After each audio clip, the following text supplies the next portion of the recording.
La parole est à Monsieur Thomas Mesnier, rapporteur de la Commission des affaires sociales.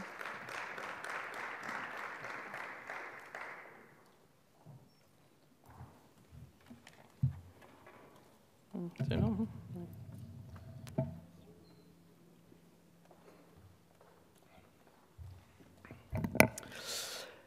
Madame la Présidente, Madame la Ministre des Solidarités et de la Santé, Madame la Ministre de l'Enseignement supérieur, de la Recherche et de l'Innovation, Monsieur le Secrétaire de la Commission des Affaires sociales, Madame la Rapporteure, Monsieur le Rapporteur pour avis, mes chers collègues.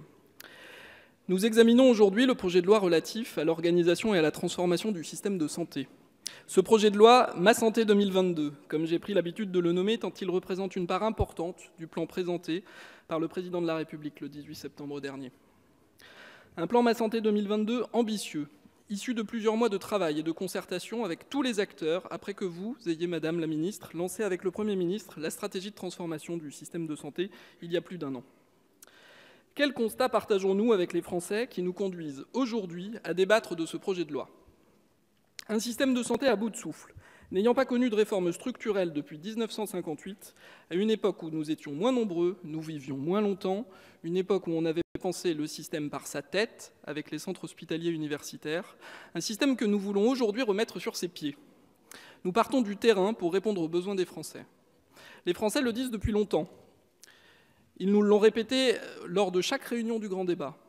La question de l'accès aux soins est devenue ces dernières années une source majeure d'inégalités et une inquiétude du quotidien. Cela est dû à deux phénomènes. D'une part, le numerus clausus, dont le niveau a été baissé à une époque où certains pensaient qu'avec moins de médecins, il y aurait moins de prescriptions et peut-être même moins de malades. C'était une erreur. D'autre part, des Français plus nombreux qui vivent plus longtemps et qui, l'âge avançant, développent des maladies chroniques qui nécessitent plus de temps de soins. C'est cet écart croissant entre les besoins en santé des Français et l'offre de soins qui aboutit aux difficultés que nous connaissons et que nous vivons aujourd'hui partout en France. Notre ambition est claire, améliorer l'accès aux soins des Français, leur garantir la qualité et la sécurité des soins. Avec l'égal accès aux soins, nous sommes au cœur de notre promesse républicaine. Nous proposons avec ce projet de loi des solutions de court, de moyen et de long terme. Le long terme, c'est la formation. Nous allons enfin, ici, supprimer le numerus clausus.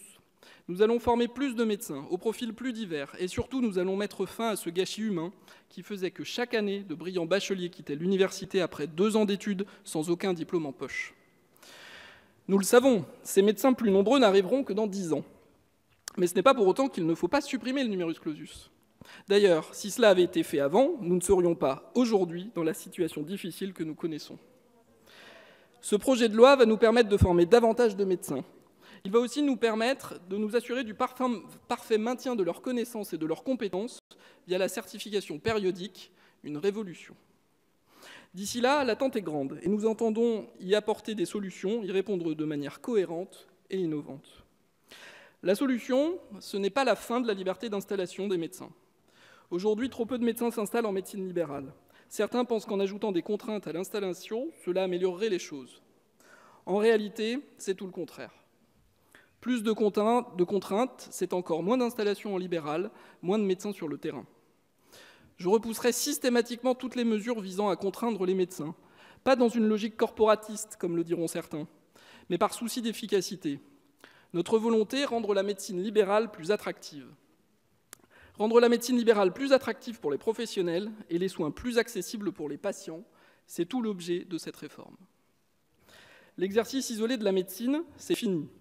L'heure est au travail en réseau, aux soins coordonnés. Il est fini le temps où les médecins de 2 cabinets distants de 300 mètres ne se coordonnent pas pendant les congés, laissant une population sans médecin entre Noël et le 1er de l'an. Ce n'est plus possible, et les médecins eux-mêmes changent leurs pratiques.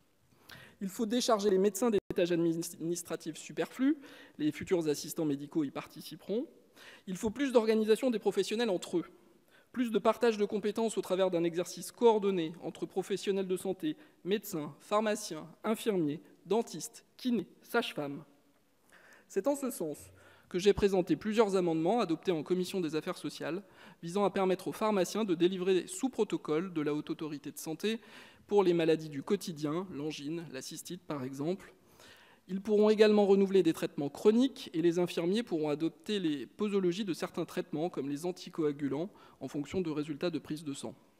Tout cela se fera en lien systématique avec le médecin traitant dans le cadre d'un exercice coordonné.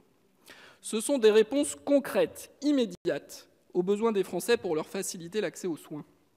Des soins primaires de proximité, organisés via les communautés professionnelles territoriales de santé et qui s'articulent vraiment avec l'hôpital. C'est tout l'objet de l'hôpital de proximité. Nous souhaitons en labelliser 500, peut-être plus. Des hôpitaux où l'exercice mixte sera facilité pour les professionnels entre la ville et l'hôpital.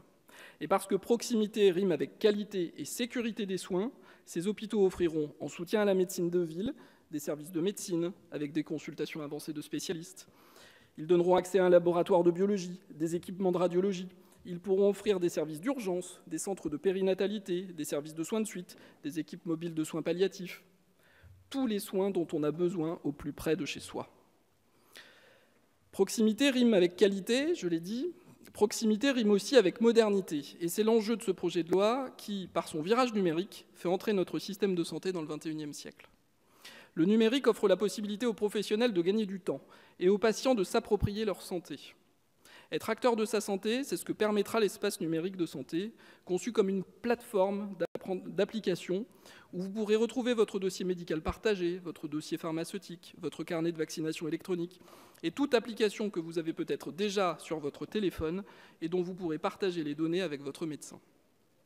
Cela permettra une meilleure prise en charge, plus de prévention et un meilleur suivi. Après avoir ouvert la télémédecine dans la loi en 2007, nous allons plus loin dans la télésanté avec les autres professionnels de santé, pour demain permettre par exemple une séance d'orthophonie ou une surveillance infirmière en téléconsultation.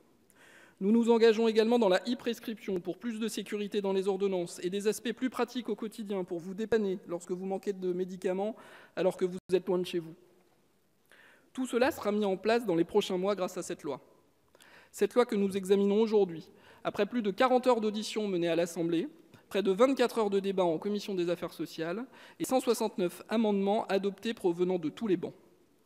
L'examen en commission, dans un climat tout à fait serein et apaisé, a permis, je crois, d'enrichir le texte sur plusieurs points. Je reviendrai pour ma part en séance sur certaines mesures votées en commission contre mon avis, comme l'obligation de stage en zone sous-dense qui bloquerait des étudiants dans leur parcours, le droit opposable aux médecins traitants ou les missions socles des communautés professionnelles territoriales de santé qui doivent être définies en premier lieu par le dialogue social en cours via les négociations conventionnelles entre professionnels de santé et assurance maladie. Je tiens à remercier Madame la Ministre pour son écoute toujours attentive et pour la transformation par voie d'amendement en commission de 2 ordonnances en dur dans la loi via 2 amendements gouvernementaux qui nous permettront de débattre ici plus en détail et avec passion, je pense, des missions socles des futurs hôpitaux de proximité et de la création de l'Agence régionale de santé de Mayotte. Mes chers collègues, ce n'est pas aux Français de s'adapter au système, c'est au système de s'adapter aux Français.